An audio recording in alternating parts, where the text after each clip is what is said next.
পতিতার জানাজা নামাজ আদায়ের বিধান কি? ভাই মুন্না গাজী, আপনি যে প্রশ্নটি করেছেন এই প্রশ্নটি খুবই প্রাসঙ্গিক এবং সমসাময়িক।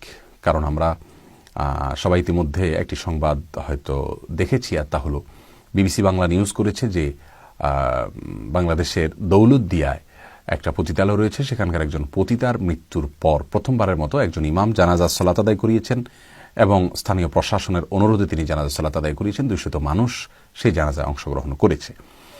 তো এটা প্রথমবারের মতো ঘটেছে এবং এই সংবাদের মাধ্যমে আমরা এও জানতে পারলাম যে এর আগে কোনো পতিতার জানাজার নামাজ পড়া হতো না। অনেক সময় নদীতে ভাসিয়ে দেওয়া হতো, অনেক সময় রাতের আধারে তাদেরকে দাফন করে দেওয়া হতো জানাজা ছাড়া। তো আসলে কি একজন পতিতার জানাজার নামাজ পড়া যাবে কিনা, ইসলামী শরিয়া কি বলে? ইমাম সাহেব যেটা করলেন তিনি কি ঠিক করলেন, নাকি আগে থেকে যে প্রচলন ছিল সেটা সঠিক ছিল? এ বিষয়ে আমরা বলবো যে ইসলাম বলে থাকে যে একজন মানুষ যতক্ষণ পর্যন্ত মুসলিম থাকবেন, তিনি যত বড় পাপিষ্টি হন না কেন, তার সালাত হবে, তার জানাজার নামাজ পড়াতে হবে, তার জন্য আল্লাহর কাছে দোয়া চাইতে হবে, দোয়া করতে হবে। যত বড় অপরাধী হন না কেন, যদি তিনি ইসলামের গণ্ডিতে থাকেন, তিনি যদি অমুসলিম থাকেন তাহলে ভিন্ন কথা, তার জানাজা নামাজ পড়াবেন না, মুসলমানরা পড়বে না, কিন্তু মুসলিম হলে তার জানাজা পড়তে হবে। পতিতালয়ে যারা দেহ ব্যবসা করে থাকেন এবং এটা তাদের জীবিকার মাধ্যম হিসেবে তারা গ্রহণ করে থাকেন, তারা কাজটি অন্যায় করছেন, হারাম করছেন, সন্দেহ নাই। এবং সেখানে যারা যাচ্ছে, গমন করছে পুরুষরা, তারা হারাম করছে, কোনো সন্দেহ নাই। কিন্তু এটা একটা হারাম কাজ। হারাম কাজে লিপ্ত হয়ে গেলেই মানুষ কিন্তু কাফের হয়ে যায় না।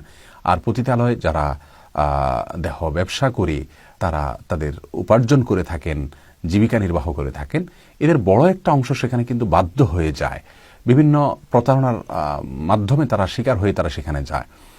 তো অতএব তারা কাফের হয়ে যায় না, এটা হলো সবচেয়ে বড় কথা।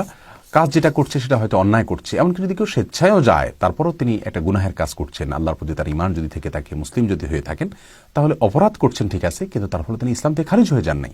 অতএব তার জানাজা নামাজ ইসলামের শরিয়ার দৃষ্টিকোণ থেকে পড়তে হবে, পড়াতে হবে। তার জানাজা নামাজ দেওয়া ফরজে কেফায়া মুসলমানদের উপরে। যদি এরকম হয় যে পতিতালয়ের প্রতি তাদেরকে জানাজার নামাজ পড়ানো ছাড়া তাদেরকে দাফন করা হয়, তাহলে এটা গুনাহের কাজ। অতএব আগে থেকে যদি এরকম প্রথা চালু থাকে, যেমনটি বিবিসি নিউজ দাবি করছে, তাহলে কিন্তু এটি ভুল, এটি অন্যায় ছিল।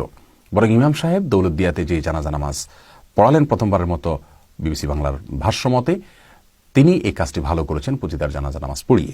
কারণ এ ব্যাপারে কোনো ওলামা কেরামের কোনো দ্বিমত নাই। মুসলমান যতক্ষণ পর্যন্ত মুসলমান থাকবে তার জানাজা নামাজ পড়াতে হবে, এমন করে আত্মহত্যাকারীরও জানাজা নামাজ পড়তে হবে।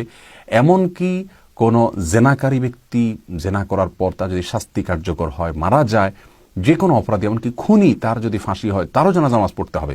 তাহলে পতিতা তিনিও একজন অপরাধ। যদি স্বেচ্ছায় তিনি এটি করে থাকেন, বাধ্য হয়ে পরিস্থিতির শিকার হয়ে করছেন, বের হওয়ার কোনো উপায় নাই, তাহলে সেটি আলোচনার বিষয়, তার অপরাধের মাত্রা কতটুকু। কিন্তু সর্বক্ষেত্রেই তিনি সর্বোচ্চ অপরাধী। ইমান থেকে খারিজ হয়ে গেছেন, বিষয়টি সেরকম নয় এই কাজের কারণে। বিধায় তার জানাজা নামাজ পড়তে হবে।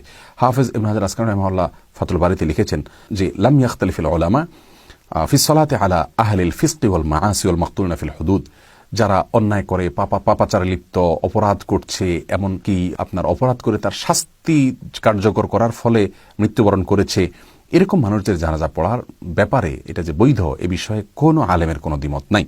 ওয়াইন কারিহা বা'দুহুম যালিকা লিআহলিল ফাদল। তবে কেউ কেউ বলেছেন, বনে উলামা ইকরাম বলে থাকেন, এরকম পাপে যারা লিপ্ত, দৃশ্যমান সামাজিকভাবে খারাপ কাজ, তাহলে তাদের জানাজা নামাজে সমাজের সম্ভ্রান্ত ব্যক্তিরা পড়বে না, অংশগ্রহণ করবে না, কিন্তু অন্যদের পড়তে হবে। জানাজা নামাজ পড়ে তাদেরকে দাফন কাফন করে যথানিয়মে তাদেরকে বিদায় দিতে হবে। বিধায় বিষয়টি আমাদের সংশোধনীতে আসা উচিত যে প্রতি তাদেরও জানাজা পড়তে হবে যদি তারা মুসলিম হয়ে থাকে।